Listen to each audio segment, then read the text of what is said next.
আমার প্রাণপ্রিয় দর্শক ও শ্রোতা মণ্ডলী, চলেন আজকে একটু ইলেকট্রিক একটা সিম্পল একটা সমস্যা দেখে আসা যাক। দেখেন, এটা ছবিতে দেখতে পাচ্ছেন, এটা একটা ডাই কাটিং মেশিন।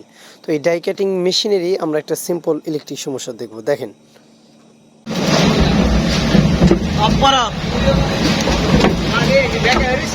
তো আপনারা ভিডিওতে দেখলেন কি পরিমাণ কার্বন স্পার করতেছিল। দেখেন, এই যে ব্রেকের মানে এই মেশিনে ব্রেকের কার্বনের যে বেস প্লেটটা, এই যে যেটা আমরা সিরিজ কাগজে ঘষতেছি, এই বেস প্লেটের সাথে কার্বনটা শক্ত হয়ে লেগে থাকার কথা। কার্বনটা ক্ষয় হবে, আবার এটা স্প্রিংয়ের মতো উপর দিকে করবে, আবার চাক্কার সাথে টাইট ফিট হয়ে লেগে থাকবে।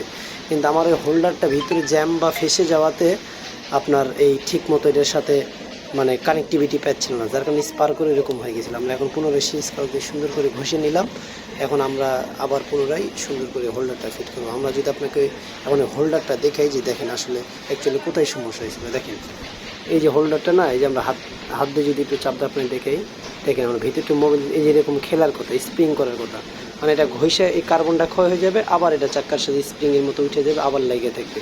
কিন্তু এখানে ভিতরে ফেসে যাওয়াতে আপনার এই লুজ কানেকশনে এরকম সমস্যা করতেছিল। তো এখন আমরা দেখেন ওয়াশ করে লাগাই দিয়েছি, সার্ভিসিং করে। দেখুন এখন স্প্রিংটা উপর দিকে সুন্দর মতো লাগছে। এখন ওকে, ঠিক আছে।